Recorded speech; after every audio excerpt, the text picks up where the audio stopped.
Good evening, everyone. Hope everyone's having a great time. As the DJ said, I'm the Matron of Honor, Tara Scheidler.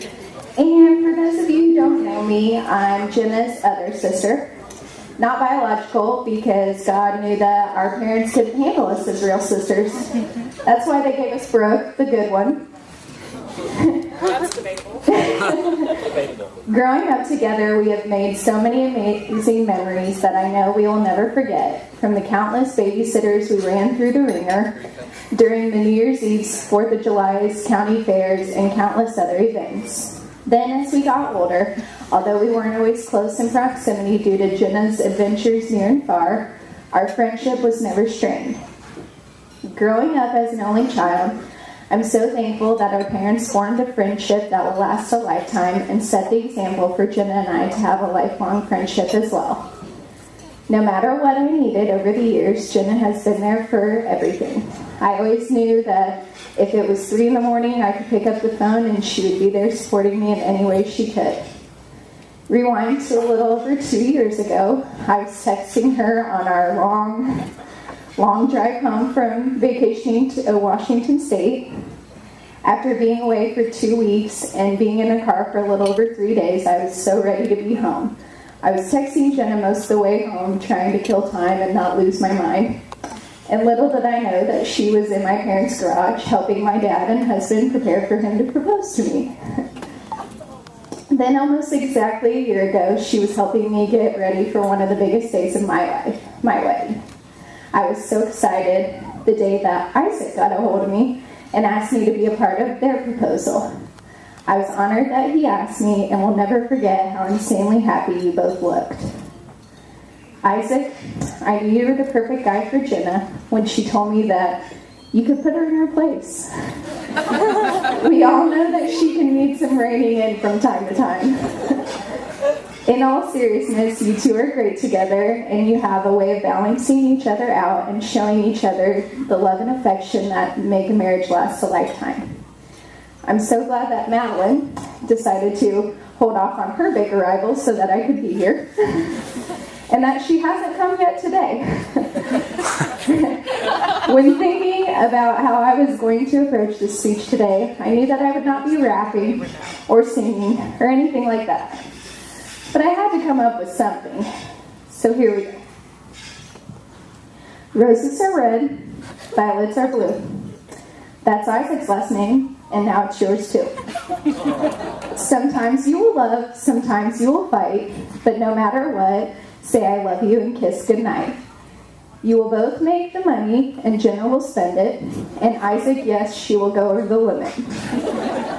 The Illinois versus Purdue battle will always be real, but let's face it, Isaac, Boiler Up will always be her cheer. Woo! Someday down the road when you have kids, I hope you have fun vacations like the Griswolds did. All in all, you guys will be great. Here's to the blues. So glad you all saved the date. To the blues.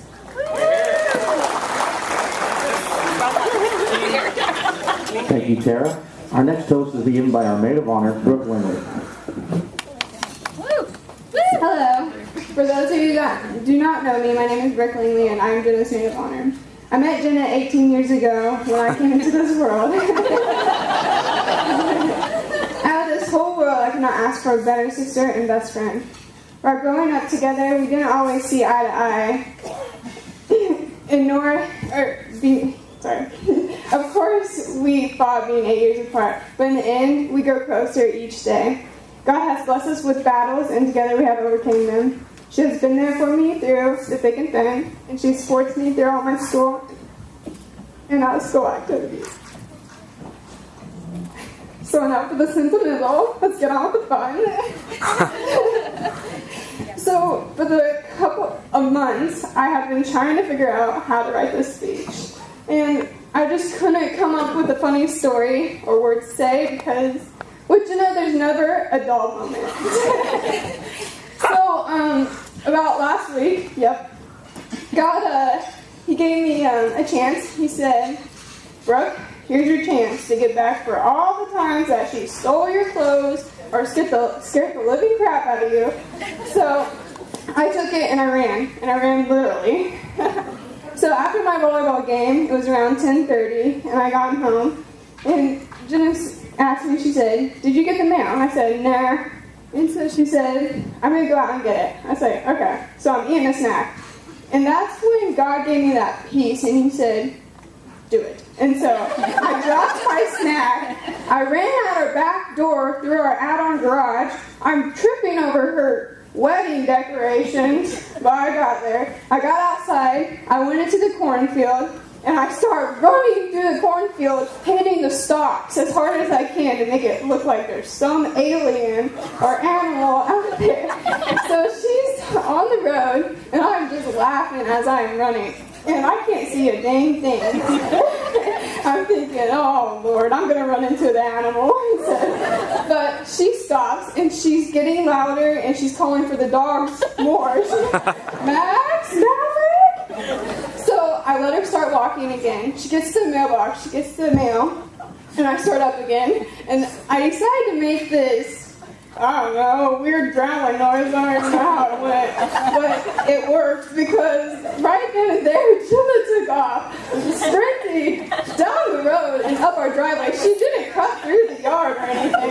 She went down the road and up the driveway in her flip-flops. And let me mention, she just got out of the shower, so she had a towel on her head. And then I just lost it. So I tried to run inside to pretend like I was just in the fridge, you know. I just get through the door and I fall because I'm laughing so hard. I'm like, "Thank you, God." When she realizes it was me and I was in the kitchen, so I see her shoes flying at me and say, "You're not funny." She's like, go ahead, tell the world. So, you know, there you go. The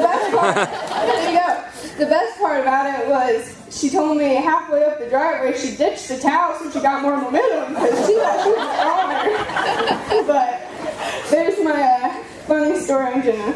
So, Isaac, I have some tips for you for living with Jenna. Right. First off, you probably already know this one, because I'm pretty sure the night you proposed to her, you took her out for some good old prime rib. Well, if she's having a bad day, I suggest getting her either a prime rib or a slack of ribs. But I prefer prime rib because she's not the prettiest when she eats ribs. But you look beautiful tonight. This is going to be a little similar to Tara's, which is funny. So, keep giving it right back to her. When I met Isaac, I knew it was perfect for my sister because when Jenna is humorous, like always, and when she's always humorous, he gives it right back to her. And sometimes she just doesn't know how to respond. And that's just pretty funny because she's usually like that, snap of a finger. Don't expect to get your laundry done. I mean, no clean underwear, sorry. Do you like Brad Paisley? Yeah, sure. Yeah? Okay, we'll get used to the Waiting on the Woman song. That's Jenna. And then lastly, love her unconditionally.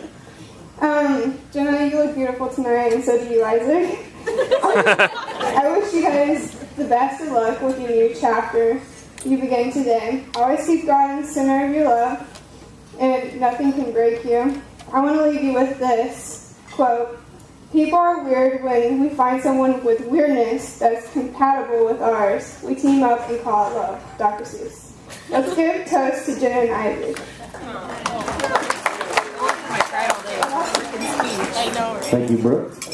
Our last toast will be given by our best man, Matthew Blue.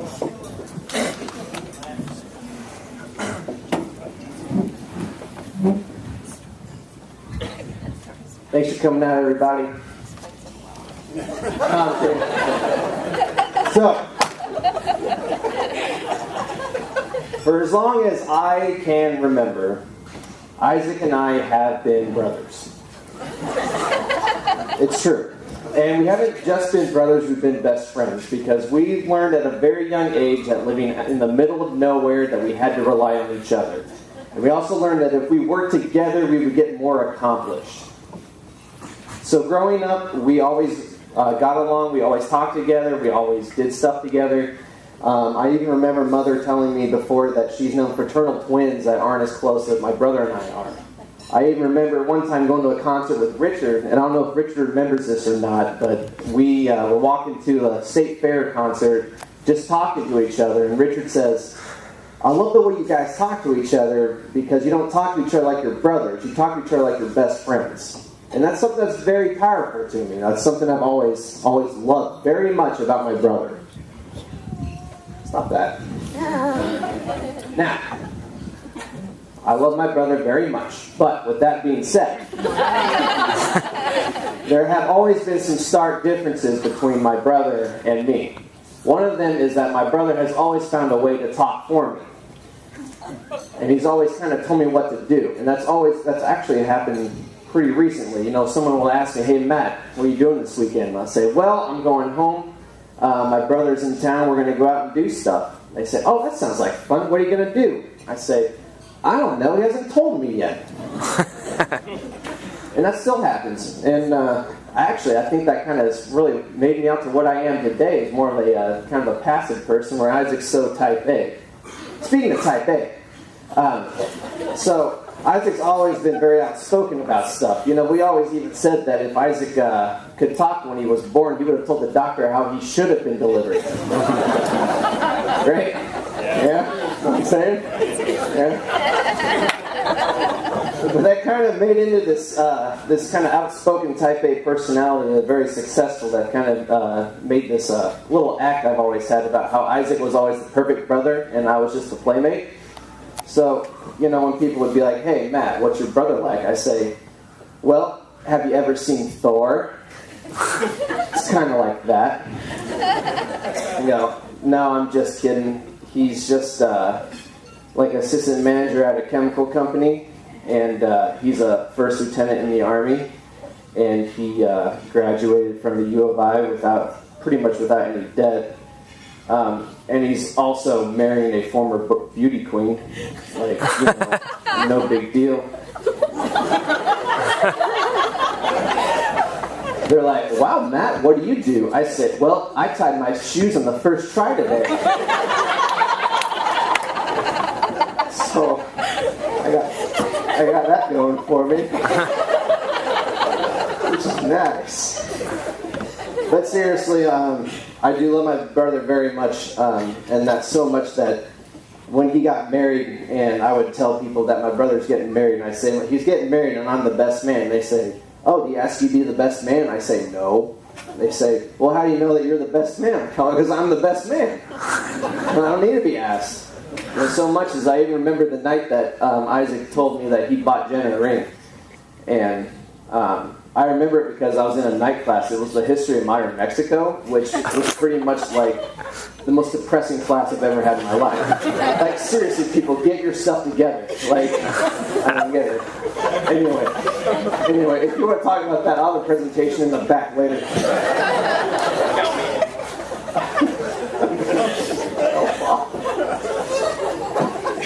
Anyway, so Isaac told me that he bought Jenna a ring, and he showed me a picture of the ring, and I was like, I would say yes to that. But anyway, so the thing that really struck to me was that he asked me if I approved.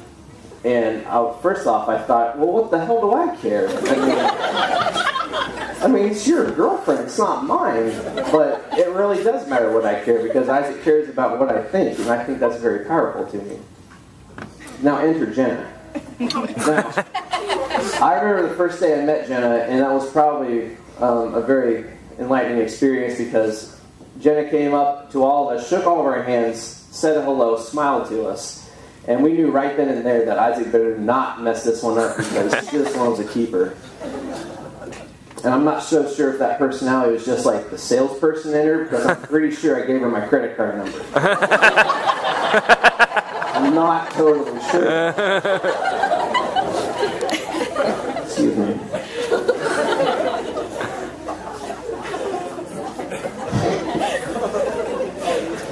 But all in all, I'm very happy for my brother, and I'm very happy for Jenna. I love them both very, very much, and I cannot pick a better person for my brother to marry than Jenna. The only thing I do have to say is that how they're so type A that when they argue is the most awkward experience in my entire life. Like, and they'll argue about something that like doesn't even really matter, and I'm just sitting there just like, I don't know what to do with my hands. Right? So I'm very happy for both Jenna and Isaac, and I would like to raise a toast. Now I'm not done yet, so hold on. Now, I didn't want to have any funny anecdotes because I've had a whole lot of those experiences when like they just kind of edge on forever. And well, I'm going to tell you one anyway. So, I think it was last year for the 4th of July. Isaac and I were hanging out. I think we went to Mount Pulaski up to the bar, and Isaac was living in Lafayette. So when he came home through Covington, he got some fireworks. So when we got home, it was like 2 a.m. And we were talking on the way home, and we got home, and Isaac goes, "Hey, you want to twist some of these off?" I go, "Yup." So about 2 Roman candles and a mortar shell, I felt my phone vibrate, and I go, "Oh crap, there's Mom." I answer, I go, "Hey Mom." She goes, "You guys better knock it off right now and go to bed. You just woke me up." I go, "Okay, we'll go to bed, Mom, sorry." So about 5 Roman candles and 3 mortar shells later, we hear this yelling from the house. "You guys better go to bed right now, we're gonna call a sheriff!" It's a true story. You ask Julie about it later. So I'd like to raise another toast to Isaac and Jenna. And Julie. How did you do it? Oh, and one more thing.